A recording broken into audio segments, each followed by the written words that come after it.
নমস্কার, আমি শঙ্কর আছি আপনাদের সাথে। আপনারা দেখছেন কৃষি দর্পণ চ্যানেল। কৃষি দর্পণ চ্যানেলে আপনাদের সকলকে স্বাগত।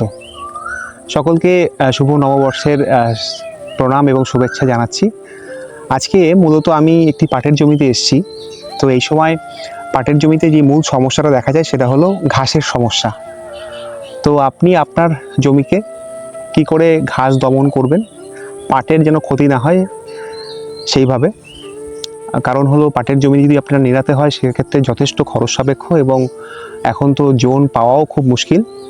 তো আমি আপনাদেরকে আজকে দেখানোর চেষ্টা করব পাটের জমিতে আগাছানাশক প্রয়োগ করে কি করে আপনারা ঘাস দমন করবেন। আমার ভিডিও যদি আপনাদের ভালো লাগে তবে আপনারা আমার চ্যানেলটিকে লাইক এবং সাবস্ক্রাইব করে রাখতে পারেন। চলুন শুরু করি।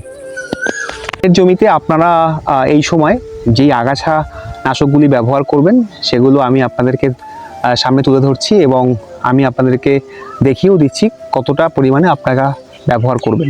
মূলত আমি দুটি আগাছানাশকের কথা বলবো। প্রথমটি হলো বায়ার কোম্পানির সানরাইজ বায়ারের। এটি আপনাদের যদি 15 লিটার ব্যারেল হয় সেক্ষেত্রে হাফ গ্রাম পার লিটার হিসেবে ডোজ, অর্থাৎ আপনারা 7 গ্রাম প্রতি ব্যারেলে ব্যবহার করতে পারেন। এটাকে একটি আলাদা পাত্রে গুলবেন এবং আলাদা পাত্রে গোলার পর এর পাশাপাশি আপনারা প্রোপোকোইজা ফপ অর্থাৎ অ্যাজিল, এটা হলো আদামা কোম্পানির অ্যাজিল, এটা আপনারা ব্যারেলে 30 থেকে 35 ml এর সাথে অর্থাৎ সানরাইজের সাথে ব্যবহার করতে পারেন। তাহলে দুটো আগাছানাশক একসাথে ব্যবহার করতে হবে। এটার বায়ারের সানরাইজের ডোজ হবে আপনার 7 গ্রাম প্রতি 15 লিটার জলে, আর যেটা আদামা কোম্পানির অ্যাজিল সেটা আপনারা ডোজ করবেন 30 থেকে 35 ml 15 লিটার জলে। এই দুটো আলাদা পাত্রে গুলে আপনারা একসাথে মিশিয়ে তারপরে ব্যবহার করবেন। ব্যবহার করার সময় হলো আপনার সকালবেলা, অর্থাৎ কুয়াশার সময়টায় ব্যবহার করলে সবচেয়ে ভালো হয়। আর যদি একান্তই না পারেন কুয়াশার সময় ব্যবহার করতে, তবে আপনারা কিন্তু বিকেলবেলাও ব্যবহার করতে পারেন। এই দুটো আগাছানাশক আপনারা আপনাদের নিকটবর্তী কীটনাশকের ঘরে গেলেই, আশা করি দোকানে গেলে পাবেন, ঠিক আছে। বায়ারের যে সানরাইজ আছে এই টেকনিক্যাল নেমে, অর্থাৎ এর টেকনিক্যাল নেম হলো ইথোক্সি সালফিউরেন 15% WDG, এটার টেকনিক্যাল নেম। এই নামে ক্রিস্টালের একটি প্রোডাক্ট পাওয়া যায়, সেটাও আমি আশা করি আমার ভিডিওর যে ওখানে ছবি আকারে দিয়ে দেবো, এটারও আমি ছবি দিয়ে দেবো। তো এটা আপনারা আপনার নিকটবর্তী কীটনাশকের দোকানে গিয়ে তারপরে কিন্তু আপনারা ব্যবহার করবেন। এর সাথে আপনারা অনেকের প্রশ্ন থাকতে পারে যে আদামার অ্যাজিল আমরা পাচ্ছি না। তো সেক্ষেত্রে আপনারা বিভিন্ন কোম্পানির অ্যাজিল আছে, ধানুকার যেমন তরগা সুপার আছে, এছাড়াও বিভিন্ন কোম্পানির আপনার অ্যাজিল পাওয়া যায়, অর্থাৎ প্রোপোকুইজা ফপ 10% EC। তো আপনারা সেগুলো ব্যবহার করতে পারেন। ডোজটা সবসময় একই থাকবে, তবে বায়ারের সানরাইজই সবচেয়ে বেস্ট এর সাথে ব্যবহার করার জন্য পাটের ক্ষেত্রে। তো আমি আপনাদেরকে অনুরোধ করব আপনারা বায়ারের সানরাইজটাই ব্যবহার করবেন। এটারও একটা বিষয় আছে, এটাও মার্কেটে খুব একটা ভালো পাওয়া যাচ্ছে না। এটা হয়তো আপনারা নিকটবর্তী যে কীটনাশকের দোকানগুলিতে আছে সেখানে গেলে হয়তো আপনারা এক্সপায়ারি পাবেন। তো আপনারা এক্সপায়ারিটাও ব্যবহার করতে পারেন। তো আমি আমাদের এখানে এলাকায় এই জমিতেও ব্যবহার করিয়েছি, কোনো অসুবিধা হয়নি। তো আপনারা নিশ্চিন্তে ব্যবহার করুন।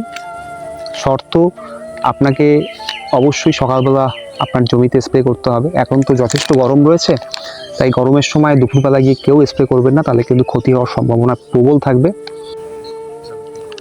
এই দুটি আগাছানাশক যখন আপনারা ব্যবহার করবেন তারপরে কিন্তু ব্যবহারের পরে আপনার পাটের জমিতে একটু হয়তো বসে যাবে, তো সেক্ষেত্রে আপনারা ভয় পাবেন না।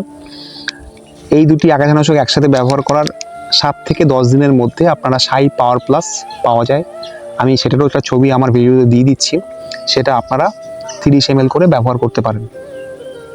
তার কারণ হলো গাছটা তো বসে যাবে, তো সেই গাছটাকে আর একটু ডেভেলপ করানোর জন্য মূলত এটা প্রয়োগ করানো। এর পাশাপাশি আপনারা একটা জিনিস লক্ষ্য রাখবেন, আপনাদের যখন এই আগাছানাশক দুটি ব্যবহার করবেন তখন যেন জমিতে পর্যাপ্ত পরিমাণে সেচ থাকে, অর্থাৎ জমি যেন একটু রস থাকে।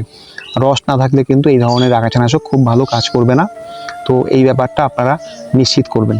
এই আগাছানাশকের মাধ্যমে আপনারা যেই ঘাসগুলো মারতে পারবেন সেগুলো মূলত দুব্বা ঘাস, শ্যামা দুব্বা যেটা, এছাড়াও আপনার বিভিন্ন রকম দুধিয়া বা অনেকের জমিতে হয়তো আপনাদের মুথা ঘাসও রয়েছে। মুথা ঘাস তো মারা যায় না, তবে তাকে কিছুটা দমন করে রাখা যায়। যখন পাট গাছগুলো উপরে উঠে যাবে তখন আপনার জমিতে মুথা ঘাস নিচে পড়ে যাবে। তো আপনারা কিন্তু এই আগাছানাশক ব্যবহারের মাধ্যমে আপনার জমিতে পাটের একটা ভালো ফলন পেতে পারেন এবং সবচেয়ে বড় যেটা বিষয় সেটা কিন্তু খরচ অনেক কমাতে পারেন।